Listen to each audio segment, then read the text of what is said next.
Hello, and welcome to a very special edition of Channel Zero TV.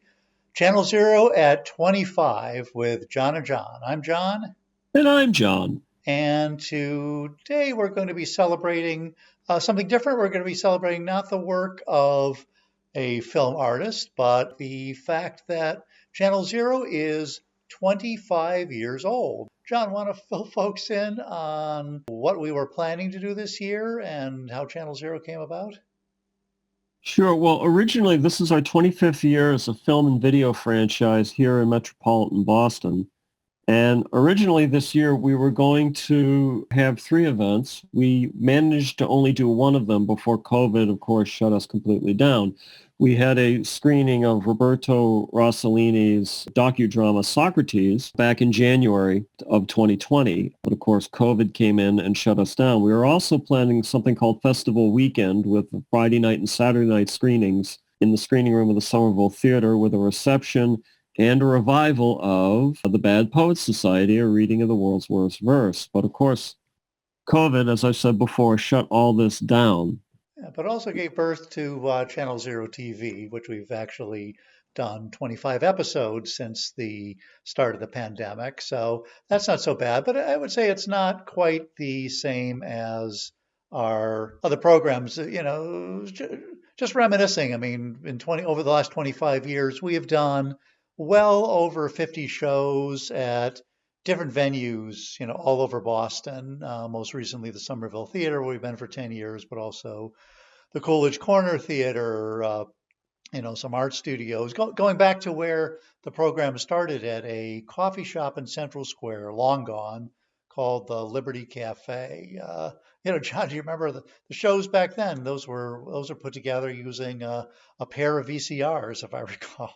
Yeah, I would hand carry my VCR over to your apartment in Somerville, and we would basically do a VCR to VCR editing. In those days, we didn't charge admission. The shows were not feature length. If we had a 40-minute show, the show was only 40 minutes long.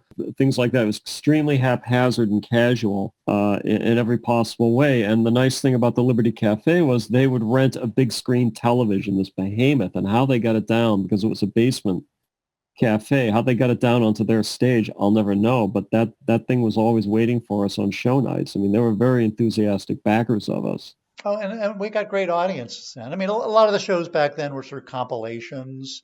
Like I Right. remember when Power Rangers was starting to become popular, we had already been sort of watching the original Japanese TV shows called Sendai Team programs for many years. We'd collected them from bootleggers. And so we had a collection of them. We were able to screen a series of the programs that the footage, the fight footage from Power Rangers was excerpted from. But also remember, this is the time you and I were in fierce competition to outdo each other, finding the strangest video. I think I pulled ahead briefly with Alias Batman and Robin, that Filipino Batman musical we screened here or screened a number from on Channel Zero TV a few months ago. But I think, did you find Scipio Africanus, the Mussolini, great Mussolini picture? I did. I believe I found it online. Oddly enough, Scipio Africanus was in 1937 was going to be Mussolini's answer to Triumph of the Will. It's this long, lugubrious ode to the Roman conquest of the Mediterranean littoral. And, it features real war elephants and all sorts of craziness. And Scipio Africanus is presented to the audience as being essentially a stand-in for Il Duce. It's sort of prized on sort of the propaganda epic for, a lot of compositional mistakes. You can see telegraph poles in the background. Some of the Roman centurions are wearing wristwatches, things like that. Right, famous for that. So, but you have to remember also when this started, 25 years ago, we're talking early 90s, early to mid 90s, that to find things, or there was no internet. You couldn't sort of Google or go to YouTube, which we could do these days, which is terrific. But sort of some of the fun went out of it because, you and I, if I recall, we had to go to the North End to go to an Italian video store to find old Italian pictures, or Chinatown. We spent a lot of time in Chinatown You finding did. VHS tapes of Choi Hark pictures or Chow Yun Fat pictures, hopping vampire movies. That this is before these sort of became, well, I guess some of them never became mainstream, but certainly like Chow Yun Fat and other things sort of hit the big time. But this was a time when finding obscure movies and sharing them with others was a special passion, a special pastime. A, because it was fun, but B, it was not easy to do. These things were not just a Google search away. Right. I used to have to haunt video stores, and I kept laborious notebooks full of titles. And if we were looking for a particular title, we would have to go back to these notebooks and physically flip through them and say, oh yeah, this guy has got, Choi Hart's The Raid, on VHS somewhere. The records had to be held by hand. It was, an entirely 19th century system of research. Before we started doing shows, we were writing articles for the now defunct Phoenix, but also the Globe, sort of as video spelunkers who would sort of go into diverse realms to find this stuff. And again, it's great that all this stuff can be found on. You can buy it on eBay. You can watch it on YouTube. That's where Channel Zero TV. And that's how it's powered. So no terrible regrets, except that the thrill of the hunt is missing.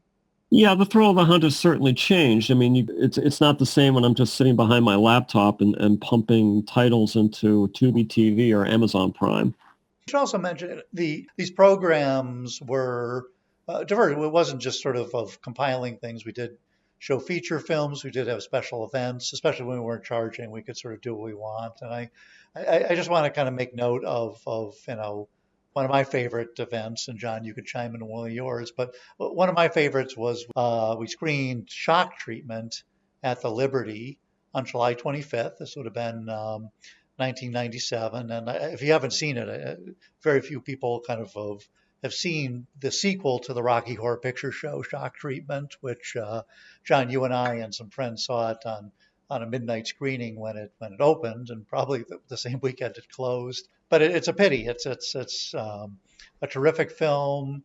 The music is as good or better than Rocky Horror Picture Show. I love that score. But one of the things I remember, this was actually my video bachelor party. I got married later that year.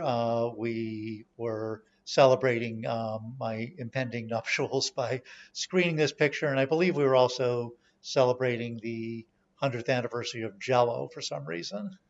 Yeah. Well, actually, part of the reason we did this event, which turned out to have been very well attended, was that we were trying to screen your real bachelor party, which was the following Friday. We were trying to fool you into thinking this is what we were doing for you. And by God, it worked. You succeeded, yeah. And the less said about the real bachelor party, the better. Oh, so, yes. And John, what's your pick of memorabilia? Custer. By coincidence, I just happen to have a picture of that in this slide. Who knew? Funny how that works. Yeah, funny how that works. No, in 1990, early 96, we had on VHS the pilot to this very short-lived Western that just aired during the fall of 1967 on ABC called Custer, starring Wayne Maunder and Slim Pickens. And the conceit of Custer was that it's Custer's adventures on the wide prairie in the years prior to the Little Bighorn. It's very earnest.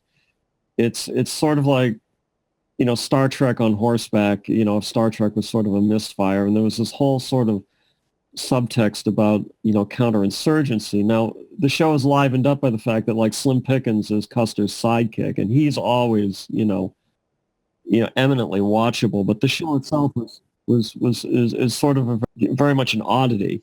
And it's also the birth of the American Indian movement, because they started a letter writing campaign trying to get the show pulled off the air. I found that really interesting that, hundreds of years of deceit and impoverishment and humiliation sort of all built up, but it was this kind of one season mediocre TV show that sort of galvanized a political movement. Right. Well, I think it's like they were trying to turn Custer into Captain Kirk, and that was just the straw that broke the camel's Hmm. back. So we had this pilot, and we decided to liven it up with some poetry readings because I had recently read a book about sort of cultural representations of the Little Bighorn by Brian W. Dippy. And he had some snatches of poetry in it by a poet called Captain Jack Crawford, who wrote these terribly earnest, upright poems about like Western topics, inadvertently hilarious. And he had two poems about Custer, one of them written from the perspective of like a prospector who wants to join Custer's column on its way to the Little Bighorn, and the other one was more or less written from Custer's perspective himself. And of course, our friend Joe Zamparelli got dressed up in cavalry uniform, stepped out in front of a crowd, and started reading, these terribly earnest, lugubrious poems. With arrows sticking out of his body and head, if I Yeah, remember correctly. exactly. We had arrows coming out of his chest. Yeah, what do we know? What did we know in those days? And the audience flopped over on the floor and roared. They were rolling, clutching their stomachs. And I remember I turned to you and I said, we ought to do an entire evening of bad poetry. And that birthed another segment of the franchise, the Bad Poets Society. This was an outgrowth, like John said, of some of the poetry that our friend Joe read during Custer, but this was a more elaborate sort of curated event. We really had to put a lot of effort into kind of finding and then choreographing the right bad poets. And we did this how many times? I'm going to say since 1996, we've probably done it over a dozen times. Mhm.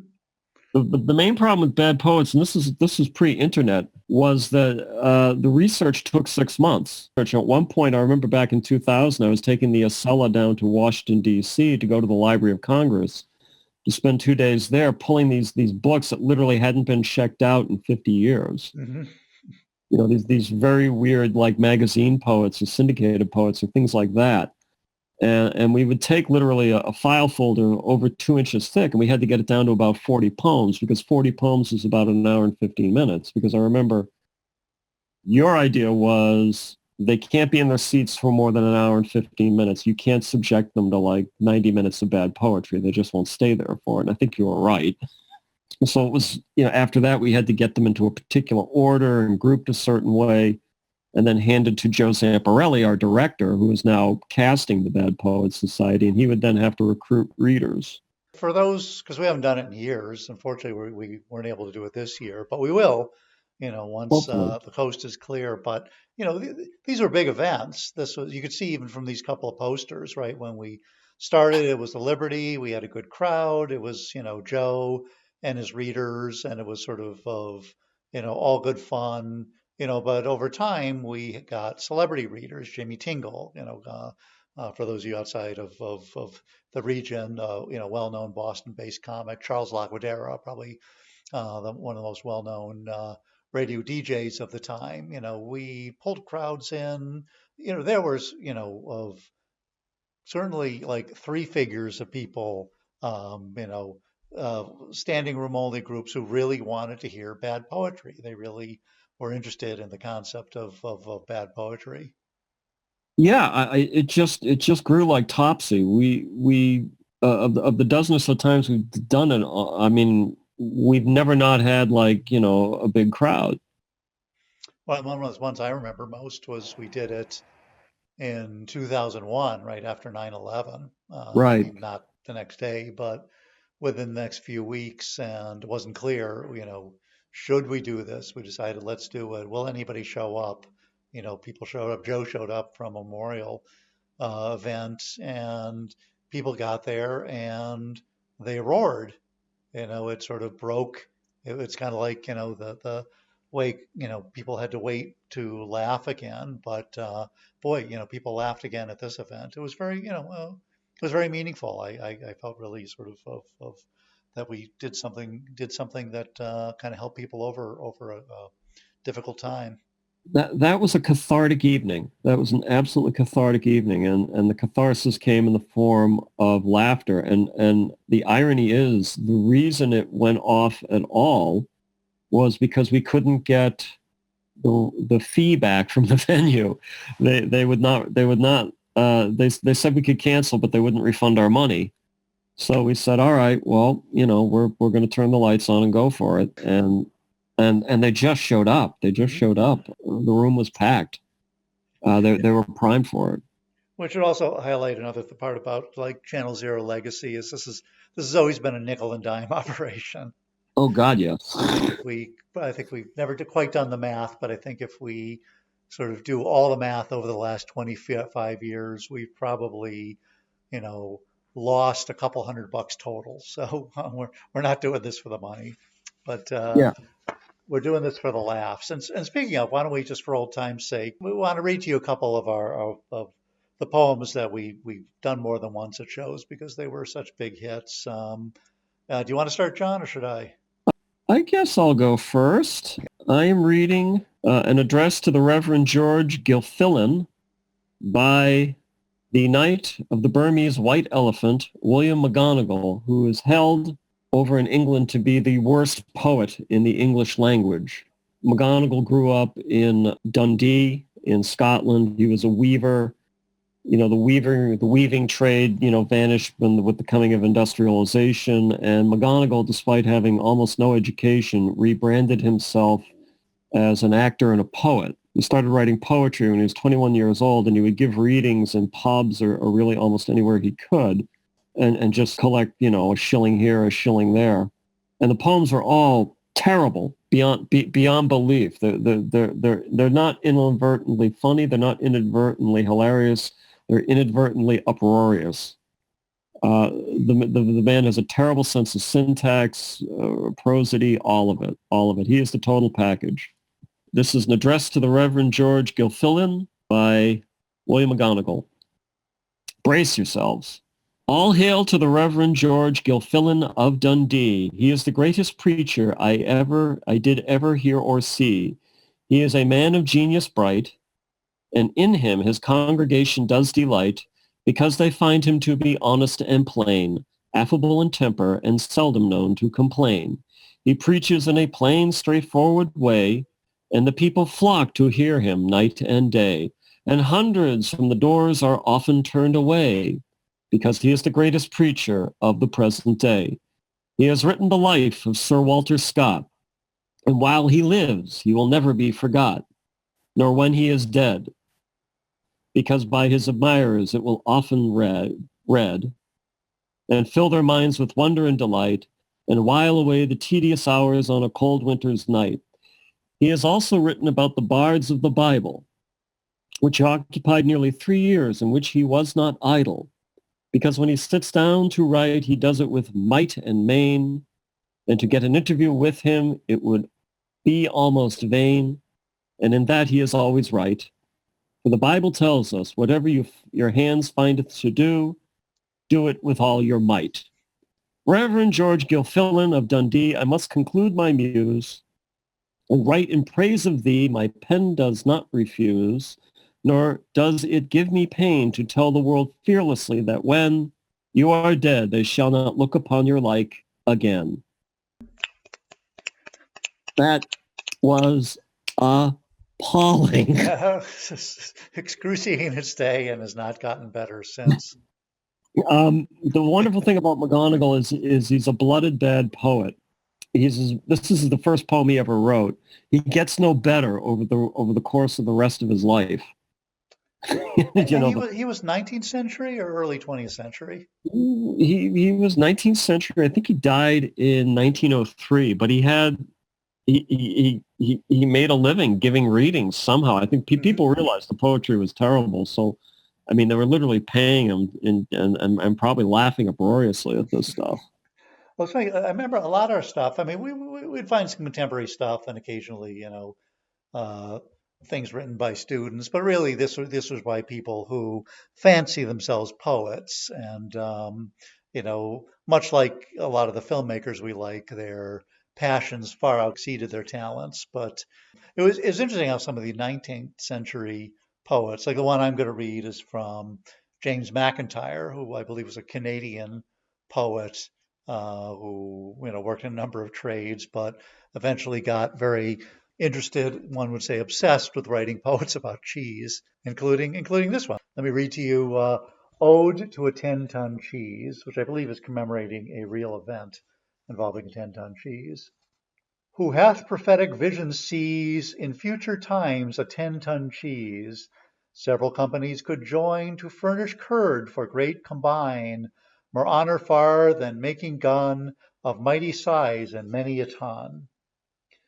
Machine that could be made with ease, that could turn this monster cheese, the greatest honor of our land, would be this orb of finest brand. 300 curd they would need squeeze for to make this mammoth cheese. So British lands could confederate 300 provinces in one state, when all in harmony agrees to be pressed in one like this cheese. Then one skillful hand could acquire power to move British Empire. But various curds must be combined, and each factory their curds must grind to blend harmonious in one, this great cheese of mighty span, and uniform in quality, a glorious reality. But it will need a powerful press, this cheese queen to caress, and large extent of charms hoop will encircle in its arms, and we do not now despair, for we shall see it at World's Fair. And with this people all agog, so excited o'er it in Chicago, to seek fresh conquest, queen of cheese, she may sail across the seas, where she would meet reception grand from the warm hearts in old England. I, if I recall, there were like enough cheese poems that we were able to like do many shows with entire categories of cheese poems. Yeah, we could. He just had a bug about like Canada and cheese. So he was just, and the funny thing about McIntyre is much like McGonagall, everybody realized these poems were crazy. These poems are getting reprinted all over Canada through syndication, and he was very happy about that. But the contemporary opinion is people are pretty much sort of laughing at it. So I guess these poems and sort of the films he highlights. I hope they give you a sense of what sort of Channel Zero was really all about. There are people who passionately want to create, poetry, film, video series for that matter, where, their talents or their resources or the time they could commit is, not enough to make it sort of a profession, but should at least make things memorable. And I feel like we've celebrated some of those folks. I mean, yes, we've had laughs at people's expense, but this is not snark. This is not, Mystery Science Theater 3000. Yeah. We want these folks to get their time in the sun. Yeah, I've always said that, particularly in regards to bad poets, is I'm giving William McGonagall, I'm giving James McIntyre, I'm giving Julia Moore, I'm giving all those other, more contemporary poets, I'm giving them their day in court. And I mean, if they were real poets, at least in their own mind, and they were, the one thing they would want is for somebody somewhere to be reading their poems. We're giving voice to them again. So I've always been particularly proud of that aspect, especially the Bad Poets Society.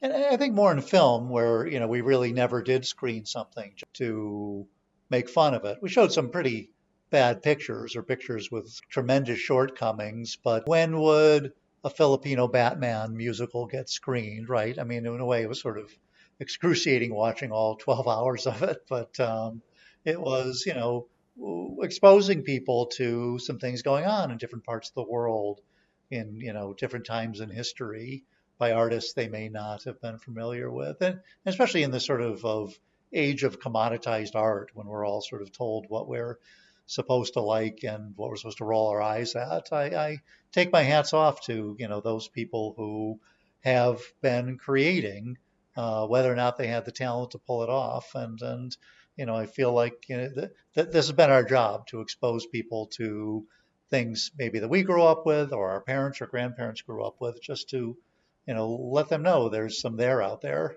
Well, I don't I don't regret, giving the Ritz brothers their day in court at the Coolidge Corner Theater. I don't regret, reviving something like The Perils of Pauline with Pat Boone and Pam Austin at at the Somerville Theater. I genuinely think those films are worth, if not a second look, then certainly a first look if you've never seen them before, if you're not entirely familiar. Again, like as you just said, I mean, we don't do this to snark. We're trying to bring the audience along with us on a journey of exploration. And we've been doing it for 25 years, and who knows, we may be celebrating Channel Zero at 50 at some point, hopefully with a live show, or at least, at 26 without the pandemic. So anyway, thanks for joining us on this somewhat longer kind of ramble down memory lane. I hope those of you who've come to our shows or maybe have enjoyed this video channel will have learned a little bit more about what we're doing. But I'd say at this point, I just want to give a huge shout out to all the venues that have kind of welcomed us around the city of Boston over the years, and especially the audience members, people, some of whom have been coming to shows for 2 decades. But even if you just come to one, anyone who's enjoyed a program, anyone who's given us advice, dropped us a note, we just want to say thank you. You're who we're doing this for. And I'd just like to take a moment to do a quick shout out to our long-suffering chief of staff and the director of the Bad Poets Society. He couldn't join us tonight, Joe Zamparelli. That particular event, Bad Poets, would have never have come off as smoothly as it came off time after time that we did it without his very, very hard and professional efforts. He really made that show look and sound good because he insisted on a certain level of professionalism but professionalism within a sort of spontaneous context. And I think I speak for both of us when we say how grateful we are to him. Oh, completely, yeah, yeah, and we will get a new poetry show going, and you'll get to those who want to attend. We'll get to meet Joe and the very talented readers that oh God, yeah, have also been with us for years. So, yes. Anyway, John, anything else you want to add before we call it a show? Best 25 years of my life, man. Okay. I enjoyed every minute of it and really enjoyed working with you, John. So, John, I couldn't do this without you. So, guys, next time we'll be back with kind of regular Channel Zero TV screenings and reviews analysis. But till then, thanks for joining us. And I am John. And I'm John. And we'll catch you hopefully in a safer and healthier new year.